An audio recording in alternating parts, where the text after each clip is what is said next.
প্রিয় দিনী ভাই ও বোনেরা, আমি আজকে যে বিষয়টা নিয়ে আলোচনা করব তা হলো যে জুমার দিনে যে দুইটি কাজ কখনোই করা যাবে না। প্রথম নাম্বার ভুল হলো যে খুতবার সময় কথা বলা। এ সম্পর্কে বুখারী শরীফে হাদিস উল্লেখ হয়েছে, হাদিস নাম্বার 892।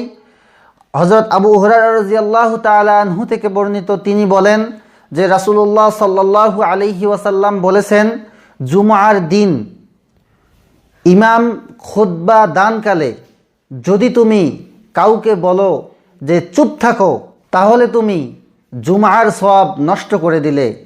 তো বন্ধুরা, আমরা জুমার দিন সওয়াব কামানোর উদ্দেশ্যে মসজিদে যাই এবং যাওয়ার পরে যদি আমরা খুতবার সময় কথা বলে আমাদের সওয়াবকে আমরা নষ্ট করে দেই, তাহলে আমাদের লাভের জায়গায় লোকসান হইল। এজন্য আমরা কখনোই এই ভুলটি করব না, খুতবার সময় কখনোই কথা বলবো না। দ্বিতীয় কাজটি হলো যে কাতার ফেরে সামনের দিকে অগ্রসর হওয়া। অনেকেই আছে যে মসজিদে যাওয়ার পরে আগে যারা মসজিদে গিয়েছে এবং অবস্থান করতেছে প্রত্যেকটি কাতারে, তাদের ঘাড় ডিঙ্গিয়ে সামনের দিকে অগ্রসর হয়ে যায়, সামনের দিকে যায়। এটাও মারাত্মক একটা ভুল।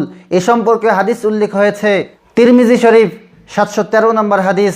হযরত সাহাল বিন মুআজ রাদিয়াল্লাহু তাআলা আনহু থেকে বর্ণিত, তিনি বলেন রাসূলুল্লাহ সাল্লাল্লাহু আলাইহি ওয়াসাল্লাম বলেছেন যে জুমার দিনে তুমি যদি মানুষের ঘাড় ফেরে সামনের দিকে অগ্রসর হলে, তাহলে তুমি তোমার জন্য জাহান্নামের রাস্তা প্রশস্ত করে নিলে।